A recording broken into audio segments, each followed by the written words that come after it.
We're happy to pretty much sit on John's hip, keep some height.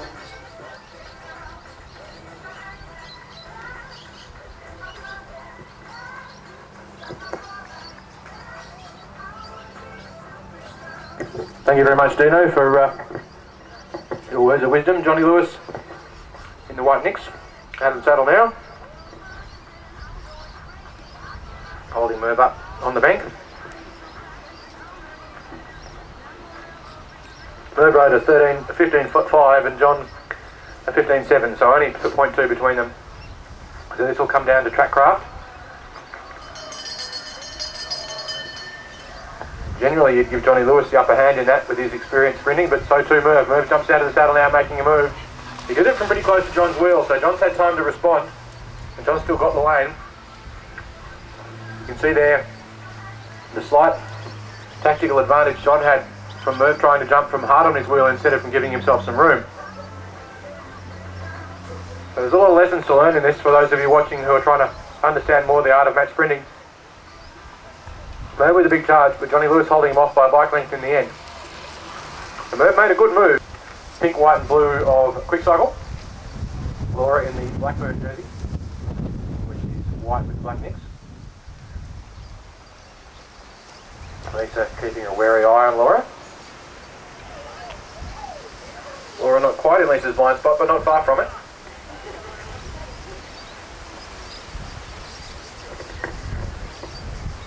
Now well and truly parked in Lisa's blind spot. She's got no idea where she is exactly. And that's a good opportunity to make a bit of space and either duck under or sneak over the top with a bit of speed. But at this point, Laura not taking advantage of that. Lisa shuts the door down into the lane now so that Laura at least has to go the long way around. Sometimes having a rider hard on your wheel is a significant advantage because you know exactly where they are and they have to go the long way around. But now a very interesting position on the track. Lisa's high and in front, Laura down low. Perhaps Lisa trying to force Laura to take the lead, and Laura does roll through and take it. Lisa may be looking for a lead out into that back straight into the headwind. Laura now picks up the pace. Lisa starts to come around possibly a little early. Plenty of time if she wants to make the move. She's stuck on the hip at the moment. Has she got the speed to get away with it? Yeah, she does as she lifts just as they come over that 200 metre line. Laura's still with the inside running, but Lisa with a little bit more speed, and she can drop down into the lane now. She's clear. Laura chasing hard. Lisa still not dropping down into the lane. So giving Laura a little bit of a sniff of the cherry there, but in the end just a little bit too quick in taking. Emily's drawn the lead. Matthew at the moment hitting the wheel.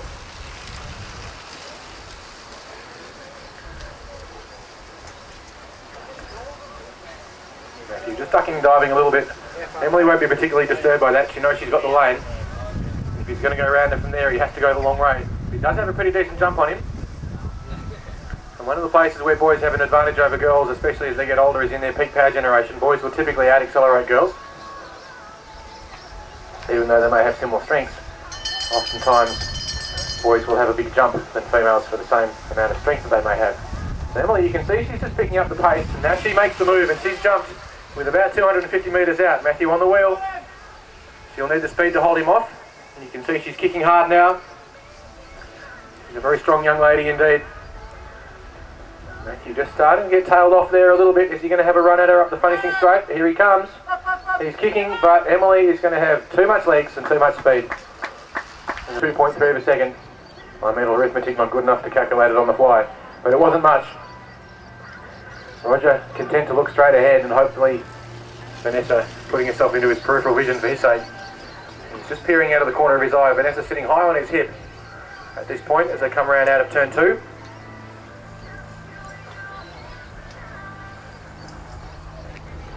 Vanessa content just to sit there at the moment, not doing anything particularly surprising or unsettling. Coming into turn 3 with a lap and a bit to go. Roger holding Vanessa up, certainly not giving her the chance to dive underneath, so that's smart riding from him, because Vanessa will take that chance if it opens up the pace. Picking up a bit, you can see Roger just trying to match Vanessa as she lifts the pace to try and get a run off that bank. Vanessa makes a move around the outside.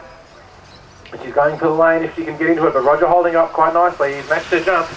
Vanessa's going to need to take space now and run at him up that back straight as Roger punches a big hole into that headwind. Can Vanessa run him down? She's waiting patiently and comes off the wheel, coming into turn 3, and she's got speed round the bend. Can Roger hold his line? Going to be pretty tight. I can't pick this one from here, but I think Vanessa gets... Looks like Jared's drawn the lead. He gives himself a bit of height to keep an eye on Dave down under his shoulder. Dave does what Dave does. Picks up the pace, he wants to lead it out. And this could pay into Jared's hands if he can get onto the wheel and get a nice draft, because he's gone with a lap and a half out. Jared's going to need to get into the draft. Dave can do this all day, and usually does. He just has a bit of a look over his shoulder. Lap to go, 300 metres. Jared's still chasing. Remember, Jared was the faster qualifier of the two by over a second. Jared's going to need to jump out of the saddle now and run him down if he's to be a chance. Dave's still having to work into that headwind. Jared's closing down the gap just a little bit. So I'm not sure at this point that it's going to be enough. I think Dave's going to stay away. And that's #1 game in the Dave Thomas playbook, and he's played it. See how these two go out. Chris won the first round fairly comfortably, I think, from memory. Keeping John very little room. John, very good at holding his position on track. Doesn't get pushed around easily.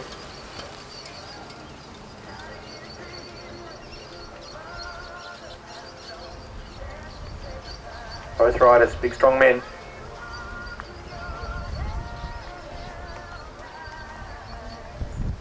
Rolling off turn 2, no particular moves made.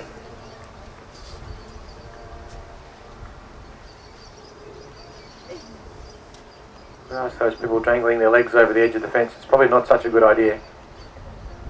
Thank you. And John makes a move this time off the top of the bank, but Chris very rapidly responds to it. On a little bit of a wobble there in his front wheel, and he settles in now onto Chris's wheel.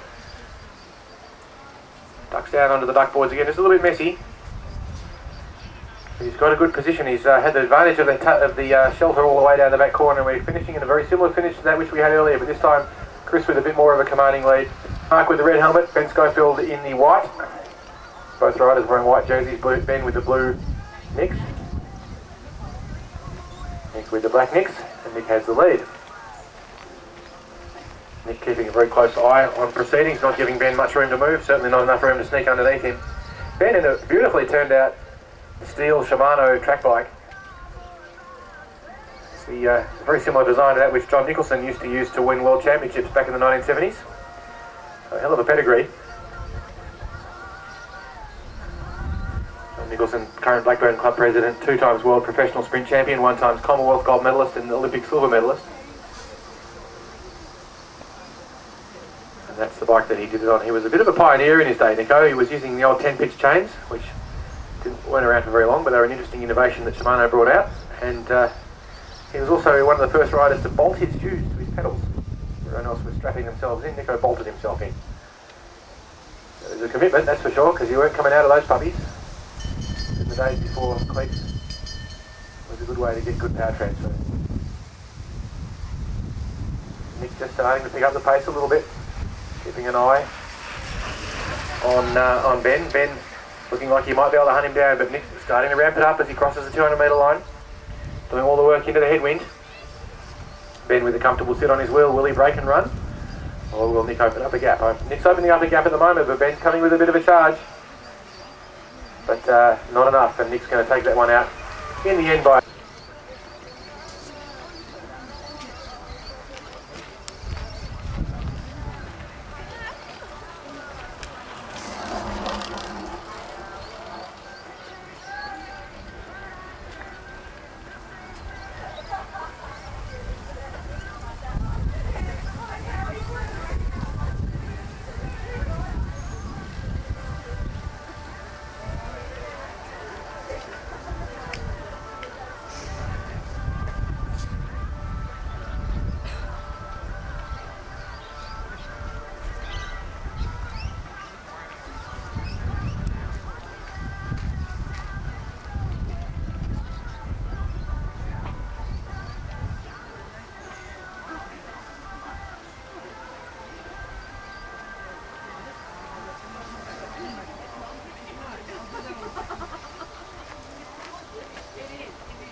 because that's the first time I've seen him throw a wheelie at the throw. And that's a signature move of Azizul Awang, one of the Malaysian riders who trains here. And so I think we're going to call Jay Azizul from here on, either that or Jazzizul. But that starts with Jay and that's annoying.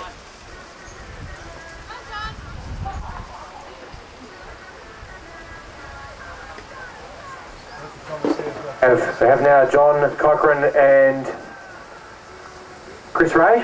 Chris in the Brunswick skin suit with a height. John in the Blackburn skin suit, down slightly lower. John giving Chris absolutely no room at all to move. Slowing the pace right down. Not giving Chris a chance to sneak underneath him. You can see the little changes in pace as both riders jockey for position. John not giving Chris any chance to get underneath him. Chris desperate. He wants to get down into the lane and John's saying, oh, no, you're not, mate. I'm going to control that all the way. The bell rings. And sometimes when the bell rings, it's a bit of a red rag to a bull. And the riders all got. Let's see if John does a little duck and dive here. It's a signature move of a lot of sprinters, but no, he's not doing it. He doesn't take the opportunity to shepherd Chris right up and then dive away. You can see the pace coming on now, coming out of turn 2. Chris with a little bit of an advantage there of a big sit and a big gear. But John with a little gear and a lot of acceleration. And it's on round as they come around the bank. John with the lead. Chris coming, Bard. John Cochrane takes that by half a go. Nice riding by both riders. So up next we've got Dino Ippolito.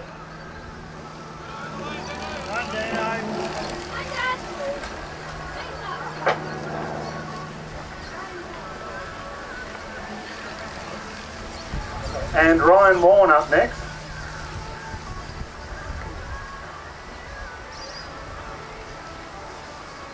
So the pair of the riders, Dino with quite a gap back to Ryan. Just taking it easy. Ryan looking at his opportunities. Coming around into the bell lap. Two of them playing cat and mouse. Ryan just hiding in Dino's blind spot. Dino just seeing where this sprint might just begin. Couple little fakes, but they're winding up. Speed lines up, and Ryan's away. Coming around Dino. Dino opening up, but Ryan seems to be holding out at the moment. Dino coming around into corner 3. He's winding up that big gear, but has he got enough to catch with him? No. Looks like Ryan takes it. Front position. James keeping and guessing as to where he is. Pace starting to wind up.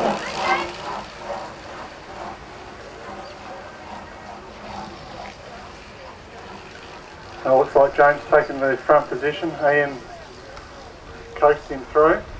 And James now holding Ian up against the fence. Coming into corner 3. The two pretty much side by side. Coming around into corner 4, waiting for the bell. And the sprint is on. James dropping down to the sprinter's lane, Ian holding out on around the outside of him. James starting up the afterburners and firing up onto corner 3.